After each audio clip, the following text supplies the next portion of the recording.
Assalamualaikum warahmatullahi wabarakatuh. Baik, pada kesempatan hari ini saya akan mempresentasikan tentang pembelajaran sosial emosional topik 2 pada unggah demonstrasi kontekstual, yaitu dari ruang kolaborasi.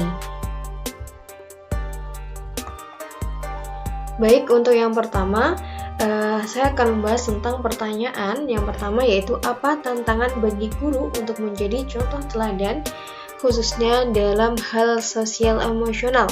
Contoh atau teladan. Yang pertama adalah keterlibatan jasmani dan psikologis peserta didik dalam pembelajaran.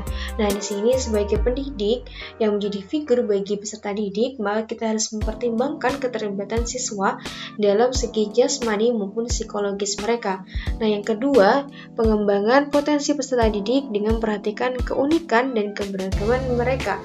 Nah, di sini kita harus mengembangkan potensi mereka. Jadi setiap individu itu memiliki potensi, minat maupun keunikannya masing-masing. Karena setiap individu itu unik, jadi memiliki perbedaan dari segi potensi, bakat maupun keberagaman mereka. Baik, yang ketiga, memfasilitasi kemauan belajar peserta didik dan membangun motivasi intrinsik. Nah, di sini kita sebagai peserta didik harus bertanggung jawab untuk memfasilitasi kemauan belajar peserta didik dan membangun motivasi intrinsik dalam diri mereka. Jadi kita harus memfasilitasi apa yang dimau oleh peserta didik. Jadi seperti kita menggunakan beberapa game dalam sebuah pembelajaran seperti itu. Lalu untuk yang keempat, yaitu pembelajaran sesuai dengan kebutuhan individu setiap peserta didik. Karena sudah ditekankan bahwasanya setiap individu itu memiliki keunikan, keberagaman ataupun memiliki ciri khas masing-masing. Nah, di sini kita harus memfasilitasi atau kita harus mengakomodasi kebutuhan peserta didik setiap individunya dari segi minat, dari segi kesiapan maupun dari segi gaya belajar atau profil belajar mereka.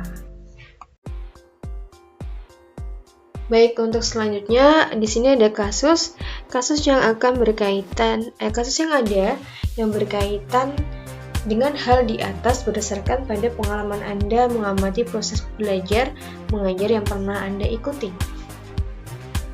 Di sini berdasarkan pengalaman saya yang mana saya mengikuti kelas guru pamung saya ketika PPL 1. Nah, selama mengamati proses pembelajaran mengajar, saya melihat seorang guru, yaitu guru pamung tadi, berjuang dalam membangun keterlibatan emosional dengan siswa-siswanya. Nah, di sini ada beberapa siswa terlihat kurang berpartisipasi dalam pembelajaran dan mengalami kesulitan mengungkapkan emosi mereka.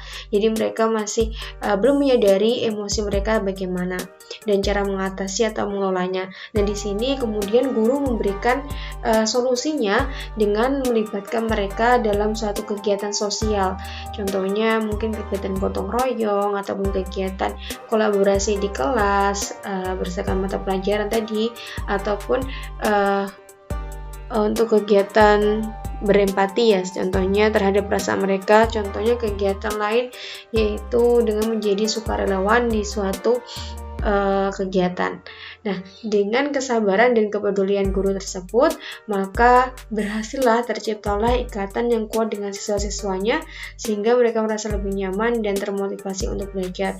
Jadi karena guru tadi gigih dan memberikan menerapkan beberapa strategi, maka pembelajaran dapat berjalan dengan maksimal.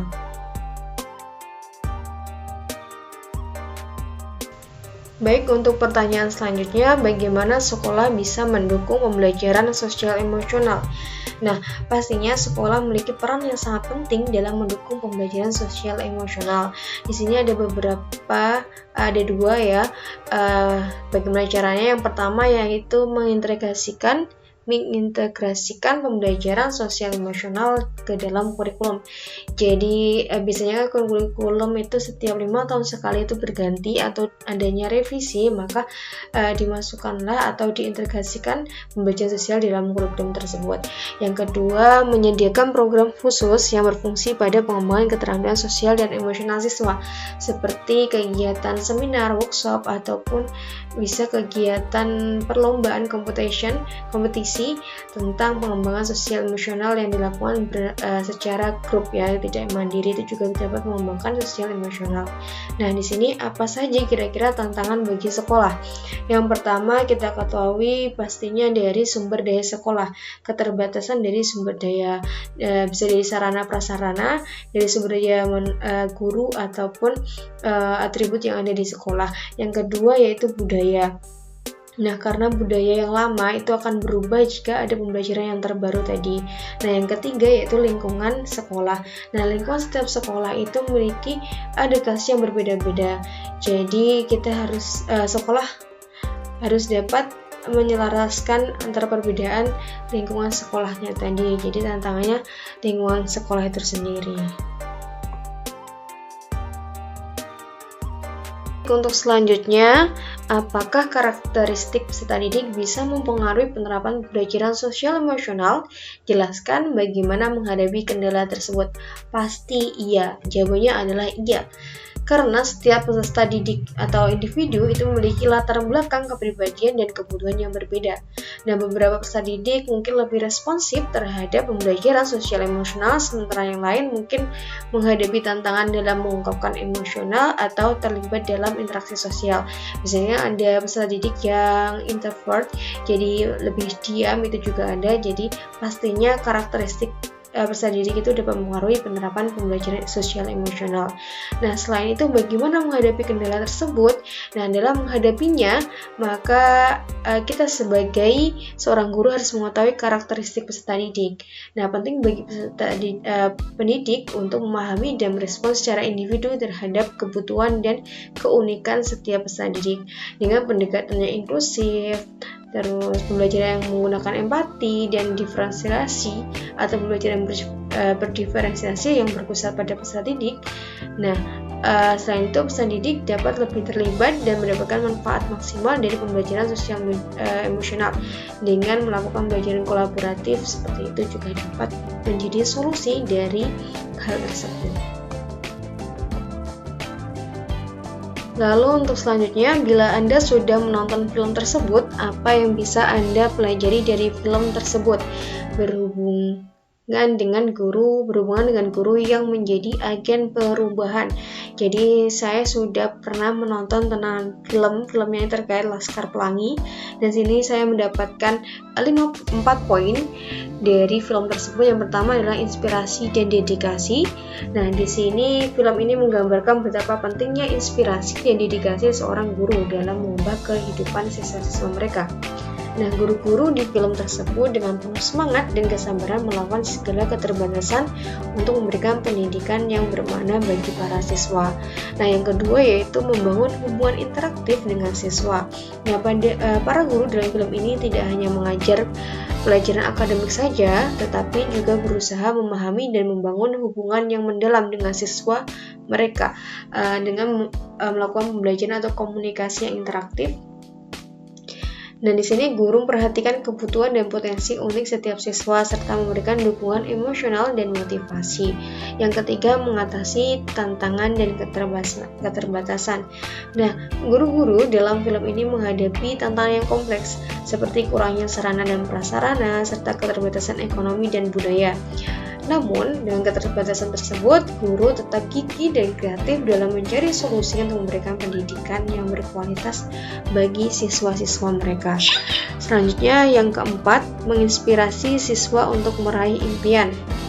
Nah, di sini para guru dalam film ini berperan sebagai agen perubahan dengan memberikan harapan dan keyakinan kepada siswa-siswa mereka untuk meraih impian mereka atau their dreams.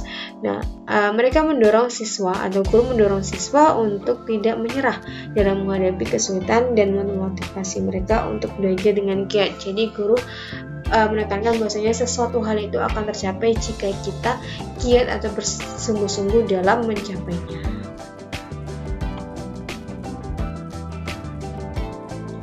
Baik, selanjutnya Anda bisa menonton alternatif film lain berhubungan dengan guru sebagai agen perubahan, agent of change seperti, dan di sini ada 2 dan saya sudah mencari tahu ataupun menonton dari kedua film tersebut. Yang pertama tentang Dead Poets Society dan Sekolah Rimba. Dan dari film yang pertama, seorang guru sebagai agent of change dapat menginspirasi siswa-siswa untuk berpikir bebas, mengejar passion dan mimpi mereka, menemukan identitas mereka, serta menghadapi hambatan dan tantangan dengan keberanian. Jadi dalam film ini mengajarkan pentingnya peran seorang guru dalam membentuk kehidupan siswa-siswanya di masa depan, mengubah persepsi mereka tentang dunia, dan mendorong mereka untuk hidup dengan penuh arti. Nah, untuk film yang kedua, di sini menceritakan tentang perjuangan seorang guru di suatu desa terpencil di Indonesia dalam mengubah persepsi masyarakat dan mendorong pendidikan formal meskipun dihadapkan pada tantangan dan ketidaksetaraan sosial. Nah, film ini menyoroti pentingnya pendidikan dalam mengatasi kemiskinan dan situasi yang sulit. Baik, selanjutnya apa yang bisa Anda pelajari dari kejadian film tersebut dan apa hubungan dengan pembelajaran sosial emosional dari film Dead Poets Society dan Sekolah Rimba. Nah, berdasarkan kedua film tersebut, saya belajar bahwa ketahanan dan keuletan sangat penting dalam menghadapi tantangan dalam bidang pendidikan. Jadi, guru harus memiliki sikap yang ulet dan ketahanan atau istiqomah yang luar biasa. Nah, dalam film tersebut, guru menunjukkan tekad yang kuat dan mengubah pandangan masyarakat dan memperjuangkan pendidikan formal di tengah kesulitan dan ketidaksetaraan sosial.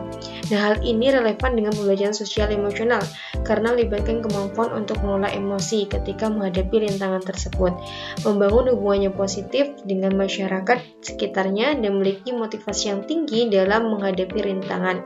Nah, film tersebut mengilustrasikan bagaimana guru tersebut menggunakan empati, lalu compassion atau kompasinya, ketenangan pikiran, mindfulness untuk memberikan pendidikan yang bermakna dan membantu mengubah kehidupan siswa-siswanya.